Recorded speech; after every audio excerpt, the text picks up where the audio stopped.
घर कहीं भी लेना हो या हो बेचना, तो हर कोई इनकी देता है मिसाल। रियल एस्टेट का कोई सवाल, टीम सबरवाल। रियल एस्टेट का कोई सवाल, team Sabharwal. For any information, call Saurabh Sabharwal 647-864-8844. That's 647-864-8844. or visit teamsabarwal.com. Your search ends here. जी हाँ, बिल्कुल ठीक सुना। और हमारे अपने पीके साहब हमारे साथ हैं हर बुधवार की तरह, और आपकी और हमारी इंतजार की घड़ियां हुई खत्म। पीके साहब, वेलकम टू द प्रोग्राम। कैसे हैं आप? Thank you very much Ranveer ji, and very good afternoon to all our viewers. जी रणवीर जी, बिल्कुल, बहुत बहुत धन्यवाद। और पीके साहब, काफी इम्पोर्टेंट डिस्कशन है आज, और काफी इम्पोर्टेंट टॉपिक भी है। पहले तो जो क्राइसिस है, आज घरों का जो अनाउंसमेंट हुई है, हम सुन रहे थे, इसके बारे में आपका नजरिया जानना चाहेंगे। और उधर गवर्नमेंट भी कुछ कह रही है, और बैंक ऑफ कनाडा भी सारी चीजें डिस्कस करनी है। लॉट ऑफ देखो, CHBA Canadian home builders association की रिपोर्ट अभी आई कि ये बहुत जबरदस्त क्राइसिस आने वाला है अगर सरकार ने कुछ नहीं किया तो। ये होम बिल्डिंग्स में बहुत ज्यादा एक कमी आ जाएगी। हालांकि हमने पिछले हफ्ते बोला था कि हाउसिंग स्टार्ट थोड़े बड़े हैं, लेकिन वो कहते हैं टेम्परेरी हैं, क्योंकि उससे पहले बहुत ज्यादा घट गए थे। और वो उनका ये मानना है कि ये जो है, ये क्योंकि इस वक्त बहुत बड़ी परेशानी में ये डेवलपर्स बिल्डर्स आए हुए हैं इस वक्त बहुत ज्यादा। एक तो वो कह रहे हैं कि कुछ बताया, एक तो कह रहे हैं कि जोनिक और जो परमिट का जो म्यूनिसिपल लेवल तक लेके जाओ, इनको जो है इसके अंदर फास्ट ट्रैक में लाना पड़ेगा। अदरवाइज एक डेढ़ साल लग जाता है जोनिंग के लिए, और तब तक बहुत बड़ा घाटा बिल्डर खा चुका होता है। जमीनों के ऊपर मिलियंस ऑफ डॉलर वो लगा चुके होते हैं। स्पेशली तब घाटा खा जाते हैं जब कीमतें बढ़ नहीं रही होती। और दूसरा वो कह रहे हैं कि जो डेवलपमेंट चार्जेस है ना, वो 25 साल से लगातार बढ़ते जा रहे हैं, और उसकी वजह से घरों के मकानों की कीमत बहुत महंगी होती जा रही है, और ब्लेम सारा बिल्डर को चला जाता है। और अगर ये सारा बिल्डर ही कमा रहे होते तो आज इतने बिल्डर 75 प्रोजेक्ट जो होल्ड में चले गए या बंद हो गए, तो वो कमा रहे होते तो क्यों बंद हो जाते? हाँ, राइट।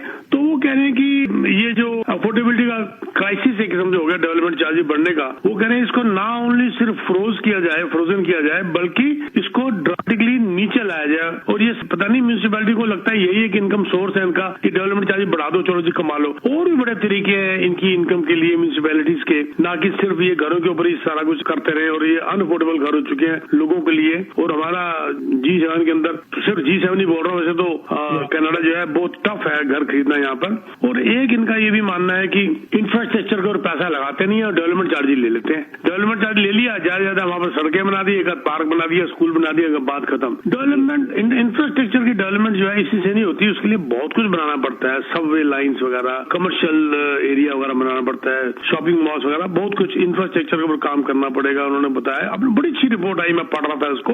और एक जो मैं लगातार पिछले 1 साल से 2 साल से हम लोग बात करते हैं कि तीनों लेवल ऑफ गवर्नमेंट को मिलकर काम करना पड़ेगा। फेडरल सरकार कुछ कह देती है, प्रोविंशियल कहता है जी हम ऐसे करेंगे, म्यूनिसिपैलिटी कहती है हम ऐसे करेंगे, तो ये सारा बिल्डर यहाँ से वहाँ भाग रहा है, वहां से उधर भाग रहा है, कुछ समझ नहीं आ रही। इन तीनों को मिलके एक साथ काम करना होगा, तब जाके कहीं। वो कहते हैं सबसे ज्यादा लैक ऑफ एक्टिविटी ओंटारियो में हमें देखने में मिल रही है, और BC के अंदर मिल रही है, जो सबसे टफ जो एरियाज हैं फॉर रियल एस्टेट। ये बिल्कुल आपने कहा, और वो कह रहे हैं कि जब तक घर नहीं आएंगे और बनकर, ये अफोर्डेबिलिटी क्राइसिस चलता रहेगा। और ये गलत फहमी रहेगी लोगों की कि मकानों की कीमत गिर जाएगी। जब मकान ही नहीं होंगे तो कीमत कहाँ से गिर जाएगी? जी, बिल्कुल ठीक आपने कहा, बिल्कुल ठीक। जी। और साथ साथ वो भी बात कर लेते हैं कि जो अभी बैंक ऑफ कनाडा ने कहा कि बड़े एग्रेसिवली वो प्लान कर रहे हैं कि इसको हम रेट्स को कम करेंगे, और उस पॉइंट ऑफ व्यू से कैसे आप देख रहे हो फ्यूचर? हाँ, ये ब्लूमबर्ग की रिपोर्ट आई है रणवीर जी। ब्लूमबर्ग ने अभी सर्वे किया था, और इकोनॉमिस्ट पोल उन्होंने मेजॉरिटी ने ये कहा कि बैंक ऑफ कनाडा को बहुत अग्रेसिवली रेट कट करने पड़ेंगे, बहुत अग्रेसिवली। ये जो कह रहे हैं ना कि जी 2 बार कम हो गया, अब नो, ये क्योंकि देखो ना, ऊपर से आप यूएस की देख लो, यूएस की भी रिपोर्ट ठीक नहीं आई, और हमारी इकोनॉमी भी ग्रो हुई है 1.7, प्रोजेक्ट की जा रही है कि 1.7 के करीब होगी, और हमारी इकोनॉमी जो है मैच कर रही है यूएस के साथ, इसका फास्टेस्ट ग्रोथ अमंग G7। ये सारी चीजें देखते हुए वो कह रहे हैं इनको अग्रेसिवली रेट कट करने पड़ेंगे, और क्योंकि इन्फ्लेशन जो है इनके कंट्रोल में आ गया। उनका ये मानना है कि जो 4.5 जो इनका इस वक्त ओवरनाइट है वो 3% तक 2025 तक लाना ही पड़ेगा। मेरे को लगता है बैंक ऑफ कनाडा ने भी ये बात कही दी थी कि वो लाएंगे। और 2026 तक कह रहे हैं 2.75 इनको लाना पड़ेगा, नहीं तो हम फिर परेशानी में आ सकते हैं। उनका मानना है कि न्यूट्रल लेवल 150 बेसिस पॉइंट अगर नीचे और करते हैं तो ये न्यूट्रल लेवल आ जाता है किस्म से। और न्यूट्रल लेवल का मतलब ये होता है कि हमारी इकोनॉमी जो है ना तो स्टिमुलेट है ना रिस्ट्रिक्टेड है, मतलब वो एक प्रॉपर एक सही लेवल है, वहां तक उनको पूरी उम्मीद है, which is a very good news. लेकिन यहाँ पर मैं बड़ा क्लियर कर दूं रणबीर जी कि जो मैं कह रहा हूँ कि ये जो ओवरनाइट 2.75 या 3%, ये मत समझें कि ये प्राइम है। प्राइम जो है अगर मान लो ये 2.7 होता है तो प्राइम का मतलब समझ के चलो कि 4.5 के करीब होगा। मतलब प्राइम और ओवरनाइट में बड़ा फर्क होता है, कई बार लोग इसका धोखा खा जाते हैं इस बात से। और इनका ये भी कहना है कि जो हमारी क्लोज टाई है हमारी कनाडा की विद यूएस, और यूएस के अंदर स्लो डाउन है, इसका रिपल इफेक्ट जो है हमारे इस तरह भी पड़ेगा, जो कि इंटरेस्ट रेट को नीचे लाने में बड़ा इफेक्टिव होगा। ये बात बड़ी अच्छी, मतलब मुझे आज टॉक शो करते वक्त कुछ सही लग रहा है कि हाँ भी सब ठीक हो रहा है। क्योंकि देखो अभी आपको याद होगा कि पिछले फ्राइडे को हमारे ट्रूडो साहब ने जब हैलिफैक्स में बयान दिया था तो उन्होंने कहा था कि वो 56 प्रॉपर्टी को उन्होंने लिस्ट किया है अफोर्डेबल घरों को बनाने के लिए। कम से कम एक्शन तो लिया, ठीक है ना। 56 हाँ, प्लस आपको याद होगा कि कुछ महीने पहले उन्होंने हाउसिंग एसिलेटिव फंड निकाला था, बिलियंस ऑफ डॉलर म्यूनिसिपैलिटीज को दे रहे थे घर बनाने के लिए, जिसकी शुरुआत लंदन ओंटारियो से हुई थी, पहला सिटी वही था जहाँ से शुरुआत हुई थी ना। और ऊपर से इंटरेस्ट रेट भी कम आ रहे हैं। मुझे तो लगता है अब देर से उठे हैं सोकर, लेकिन चलो उठे तो सही कम से कम। तो भैया अब वैसे तो सितंबर में भी कह रहे थे कि शायद अनाउंसमेंट की जाएगी, लेकिन आई थिंक अक्टूबर में करेंगे। क्या चीज की? इंटरेस्ट रेट की? नो 100%। 99 को छोड़ दो आप। अगले हफ्ते बुधवार को 4 सितंबर है, राइट? 100% लिख लीजिए, इंटरेस्ट रेट नीचे आ रहा है। अच्छा, वेरी गुड। 4 सितंबर को क्वार्टर, बल्कि कोई लोग, रात को मेरा डिनर था, बेंजामिन ताल हमारे इकोनॉमिस्ट थे, वो भी थे वहां पर, बड़ी उनसे बात हुई।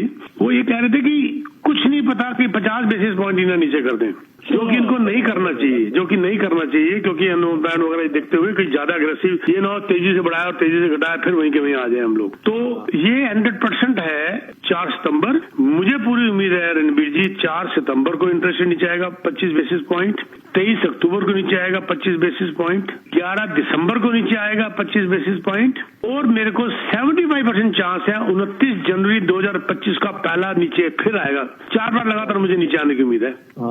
पहले तीनों में तो मेरे को 90 से 100% है, और नेक्स्ट ईयर मेरे को 75। मैं इसलिए 75 लेके गया हूँ कि ऊंट किस करवट बैठता है, जो कहावत है, वो अभी हमें पता नहीं आगे के 4 महीने की। अभी एक वैसे मुझे कहता सर जी, मेरी जो क्लोजिंग है, सॉरी जो घर का जो 5 साल कंप्लीट होता है ना, दोबारा रिन्यूअल है, हाँ जी, 31 अक्टूबर को है, तो इसका मतलब तब तक 2 पॉइंट नीचे आ जाएंगे। तब तक 2 पॉइंट और नीचे नहीं आएंगे। इनको भाई साहब को बोलो तब तक सेंटिमेंट्स भी पक्के हो जाएंगे, तब तक हो सकता है बैंक पहले और ज्यादा कम करना शुरू कर दे। ये थोड़ा होता है कि बैंक जो है वो नीचे आएगा तो कम करेगा। बैंकों को भी पता है कि आगे क्या होने वाला है, तो पहले ही वो अपना वेरिएंस को बढ़ा देते हैं कई बार। जैसे आज वो 3 ईयर फिक्स 4.5 तक आ गया भाई साहब। कहाँ पर ये 5.9, 5.09 और 5.1 चल रहा था, ये 4.5 तक आ गया। बैंकों को पता है इंटरेस्ट रेट नीचे आने वाले, फटाफट उन्होंने 3 ईयर फिक्स कम करने शुरू कर दिए। अच्छा, तो इन भाई साहब को बोलिए कि वो 2 बार की बात मत करो, ये 4 बार की बात करो। 31 अक्टूबर से पहले इनको वेरिएंस सारा बैंकों का पता चल जाएगा। प्लस मैं ये डिस्क्लेमर देना चाहता हूँ कि मैं अपने तजुर्बे से बता रहा हूँ, मैं मॉर्गेज ब्रोकर नहीं हूँ, कहीं गलती से मेरी बात को पकड़ के बैठ जाए। मैं जिस अपना एक्सपीरियंस बता रहा हूँ, क्योंकि मैं तो बड़ी सिंपल सी बात है रणबीर जी, जो बैंक कहता है उसका उल्टा करता हूँ। बैंक कहता है फिक्स ले लो, मैं वेरिएबल लेता हूँ। बैंक कहता है वेरिएबल ले लो, मैं फिक्स लेता हूँ, क्योंकि वो अपने बेनिफिट के लिए बताते हैं। अभी तो बैंक फिक्स के पीछे पड़ेंगे 3 साल के लिए, बड़ी थिंग। बिल्कुल, बैंक जो है ना, या वो ऐसा डिफरेंस डाल देंगे वेरिएबल के अंदर और फिक्स के अंदर कि आप कंफ्यूज रहे। फिक्स ही लोगे ऐसा। हाँ, किया कहता है बैंक कह रहा है कि फिक्स लोगे 3 साल का तो हम रेट अच्छा देंगे, बहुत ज्यादा अच्छा होगा। वेरिएबल वो आज प्राइम माइनस 0.25, 0.2 दे रहे हैं, सिर्फ 6.5 तक चले गए। कई होगा, मुझे फोन आया। और 3 ईयर फिक्स 4.5, 2% का फर्क है, मजाक थोड़ी ना। तो ये तो उन्होंने अपना देखना है। जब मुझे कॉल आती है सर बड़ा अच्छा रेट दे रहे हैं आप फिक्स कर लो, तो बल्कि मेरे से डांट खाई थी आज से करीब 15-20 दिन पहले। तो 24 जुलाई को जब रेट नीचे आया तो मुझे बैंक से कॉल आई कि सर आपके इतने सारे अकाउंट्स हैं, वहाँ पर जो है आपका वेरिएबल है, आपको फिक्स में बड़ा अच्छा रेट देंगे। मैं कहा तूने गलत जगह फोन मिला लिया है। मैंने उसको बोला, मैं कहा 1.5 साल से तो मैं मार खा के मर गया, वेरिएबल मेरा बढ़ के कहाँ चला गया। जब एंजॉय करने का टाइम आ रहा है घटने का, तो तू मुझे बोल रही है कि फिक्स कर लो। मैं कहा तूने रॉन्ग नंबर मिला दिया, कहीं और मिला। वो बेचारी शर्मिंदी हो गई, उसने फोन ही बंद कर दिया। अभी भी जो हालात बने हुए हैं, अभी जिनकी रिन्यूअल आ रही है सितंबर अक्टूबर में, और उनको तो आई थिंक 3 साल के यदि बैंक फिक्स देते हैं तो नथिंग लाइक दैट मेरे साथ। देखो अगर देखो रणबीर जी, अगर मान लीजिए 1.25% का फर्क है तो कहीं भी जा सकते हैं। मान लीजिए इनको फिक्स दे रहे हैं 4.5, मान लीजिए 3 ईयर, और वेरिएबल दे रहे हैं 4.5 के ऊपर आप 1.25 जोड़ लीजिए 5.75, तो मैं कुछ भी ले लूंगा। फिर वेरिएबल ले सकता हूँ, ये भी ले सकता हूँ। लेकिन अगर मान लीजिए वेरिएबल इनका ज्यादा महंगा जा रहा है, इसका 6% से ऊपर जा रहा है, जो जा ही रहा है, तो मैं इस वक्त आपकी बात ठीक है फिक्स में जाऊंगा 3 ईयर के। पर फिर भी मेरी सलाह है कि डिफरेंस यदि 1.25 से ज्यादा है तो then we will go for the fix. और मैं ये भी सलाह दूंगा कि प्लीज मॉर्गेज ब्रोकर से बात कर लो। हाँ, ये बात कर लो, कल को मुझे आगे मत पकड़ लो, क्योंकि ये हालात पे भी डिपेंड करते हैं कि आपका जो है कितनी ताकत है झटका खाने की। अच्छा, दूसरा साहब एक मैसेज और आया कि उन्होंने कहा कि जो कॉन्डो मार्केट क्राइसिस से गुजर रही है, तो क्या इससे भी उसका फिर फर्क पड़ेगा बहुत ज्यादा? कॉन्डो मार्केट जो क्राइसिस से गुजर रही है इस वक्त, सर ये क्राइसिस उसके लिए, ये क्राइसिस एक्चुअली मैं बताऊं क्या होता है। ये क्राइसिस मेरी जिंदगी में लगभग 7 या 8 बार मेरी जिंदगी में ये क्राइसिस आए हैं।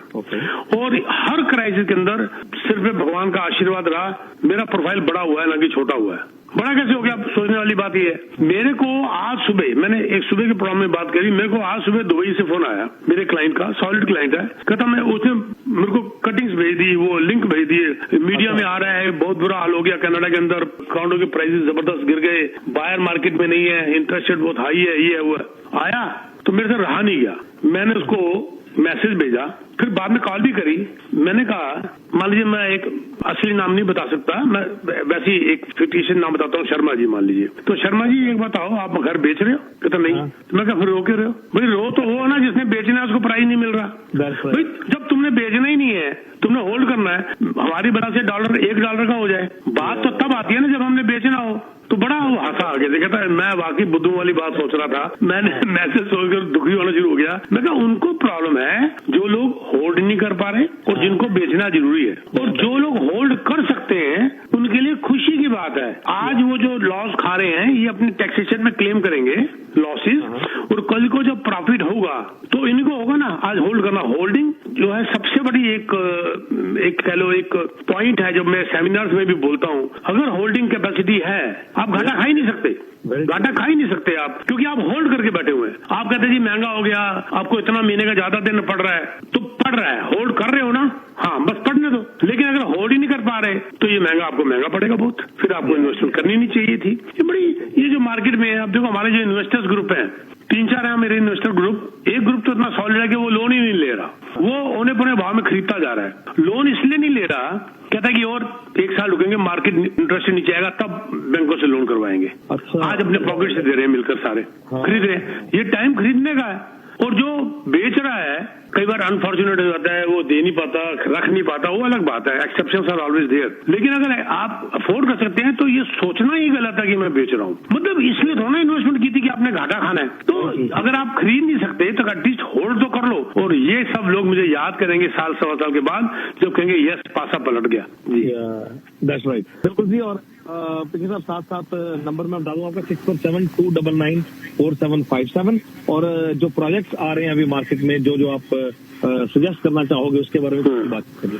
जी जी जी जी जी जी जी रणबीर जी, देखो जैसे मैं पहले कहता आ रहा हूँ और आज भी वही बात कहूंगा कि ये जो इंसेंटिव्स है ना बिल्डरों के, ये हाथ से जा रहे हैं, समझ लीजिए आप धीरे धीरे। अच्छा। क्योंकि उनको भी पता है कि जैसे जैसे डिमांड बढ़ेगी वो बिल्डर भी कब तक घाटा खाएंगे, उनको भी प्रॉफिट चाहिए ना, तो ये इंसेंटिव हाथ से जाएंगे। कल रात को जैसे मैंने बताया, कल रात को मेरी बिल्डर के यहाँ एक डिनर मीटिंग थी जहाँ पर बेंजामिन ताल साहब भी आए हुए थे, जब उनसे बात कर रहा था मैं, तो कल भी यही बात हो रही थी कि ये सिर्फ उन्होंने भी कुछ टाइम दिया है कि इतने दिनों के लिए इंसेंटिव हो रहा है। कल ओपनली बोल दिया उन्होंने कि इतने दिनों के लिए ये इंसेंटिव है उनके प्रोजेक्ट्स के ऊपर, जिनको मैं कल मिला था जाके। तो इसका मतलब क्या हुआ कि बिल्डर्स भी वेट कर रहे हैं कि उन्होंने इंसेंटिव्स वापस खींच लेने हैं, देरी मत करो। इसी प्रकार इसी प्रकार रीसेल के अंदर जो सेलर बैठा हुआ है, जो कि औने पौने भाव में बेचने के लिए तैयार था, वो भी रुक रहा है। उसको भी पता है इंटरेस्ट नीचे आएगा तो मैं उसको बेचूं, उसको मेरे को कीमत ज्यादा अच्छी मिलेगी। तो धीरे धीरे वो लोग भी मार्केट से बाहर हो रहे हैं। इसलिए आपको याद होगा, हमने 15 दिन पहले, 2 हफ्ते पहले हमने प्रोग्राम में कहा था कि लिस्टिंग कैंसिलेशन मैक्सिमम हुई है पिछले 10 साल के अंदर, है ना? मैक्सिमम हुई है ना, है ना? मैक्सिमम हुई है। इसलिए हुई है कि वो उनको जो प्राइस मांगते हैं उतने का मिल नहीं रहा होगा, तो कैंसिल कर दो, जब इंटरेस्ट नहीं जाएगा तब बेचेंगे। ये वो लोग हैं जो लोग होल्ड कर सकते हैं। तो ये बहुत इंपॉर्टेंट है रणवीर जी की ये मार्केट डाउन है, ये उसके लिए है जिसके पास पॉकेट में या तो दम कम है या दिल में दम कम है, हौसला नहीं है। ठीक है ना, है ना, है ना? कईयों को और तीसरे वो लोग हैं, वो टेंशन में इसलिए आ जाते हैं कि उनको समझ नहीं आती और क्या करें, और काम नहीं है, चलो टेंशन ही कर लो। ठीक है जी। और जिसने खुश रहना ना सर, आप जैसा बंदा रणवीर, वो हमेशा ही खुश रहेगा। मैंने तो तुम्हें सर हमेशा ही हंसते खेलते देखा, कभी मैंने तुम्हें मूड खराब में देखा ही नहीं। ये क्या कारण है रणवीर जी, क्या कारण है आपका? बस सर, जिंदगी में क्या एक्सपेक्टेशंस बड़ी कम रखी हैं, और जो जिंदगी भगवान ने दी है उसमें खुश रहना का कोशिश करते हैं। बस जो दिया है ना उसमें खुश हो जाओ, तो कोई आपका कुछ बिगाड़ ही नहीं सकता। तो मैं हमेशा कहता हूँ कि जो आदमी अपने आप में सिमटा हुआ है, बस अपने हालात के हिसाब से सिमटा हुआ है, वो हमेशा ही खुश रहेगा। और जो आदमी ऊंचे ऊंचे ख्यालों में जा रहा है वो दुखी रहेगा। ज्यादातर लोग दूसरों से दुखी नहीं होते, अपनी उम्मीदों से दुखी होते हैं। जो उम्मीदें करके बैठे हुए ना, उसी से दुखी हो जाते हैं कि मैंने उम्मीदें बड़ी बड़ी लगा रखी हैं, उम्मीदें बड़ी बड़ी लगा रही। अगर आपकी तसल्ली है तो आपकी कोरोला कार आपकी जो है ना वो मर्सिडीज है, और तसल्ली नहीं है तो मर्सिडीज भी आपको कोरोला लग रही है। जो आदमी, मैं हमेशा कहता हूँ, जमीन में बैठा है वो कभी गिर ही नहीं सकता। सवाल नहीं होता। जो जमीन में बैठा, जो भागेगा तेजेगा, उसने फ्लाई करेगा, उसने करना है कभी कभी सीढ़ियाँ। तो सर बड़ा अच्छा लगा आपके साथ बात करके। फिर एज यूजुअल तो मैं बता दूं कि incentives from the builders, investment, this is the right time to hit the market, right time to hit the market. Number 1, अगर आप ले चुके हैं, आपकी क्लोजिंग जा रही है, this is the right time to hold. मैं बार बार कह रहा हूँ, मेरे इस रिकॉर्डिंग को सुन लीजिएगा, बाद इसी प्रोग्राम में आगे रणबीर जी के सुन लीजिएगा। अगले साल जो मैं कह रहा था, आज डेट नोट कर लो, this is the right time to hold the property. चाहे आपकी जेब से कुछ जा रहा है, माइनस हो रहा है, वो माइनस होने दो, क्योंकि आप उसको एक्सचेंजेस में क्लेम कर लोगे। कैपिटल गेन में जब आप टैक्स देते हो तो कैपिटल लॉस में आप क्लेम भी करते हो। तो इसलिए आप जिसे कहते हैं होल्ड करिए। आपको ये किसी ने बताया नहीं होगा, अरे मेरी जेब से 1,500 लॉस हो रहा है, वो क्लेम हो रहा है बाद में, आपका टैक्सेशन में क्लेम हो जाएगा बाद में। तो ये इस बात को आप भूल रहे हैं, तो इसको होल्ड करिए। और अगर रीसेल की तरफ जा रहे हैं तो this is the right time to hit the market. Resale के अंदर आप हमें बताइए, हमारा पूरा डिपार्टमेंट है रीसेल का, बहुत एक्सपीरियंस एजेंट है रीसेल के अंदर और लीजिंग के अंदर भी, वो आपकी हेल्प करेंगे। अगर आप बेच रहे हैं तो आप हमें कांटेक्ट करिए, हम आपको पूरा प्लान करके देंगे, how to sell, when to sell, सारा हम आपको बताएंगे। तो thank you very much Ranbir ji. मेरा नंबर मैं आपको दे देता हूँ 647-299-4757 जी। थैंक यू सर जी, और नेक्स्ट वीक इसी टाइम पे फिर मुलाकात होगी sir. Wish you all the best. Thank you sir, thank you.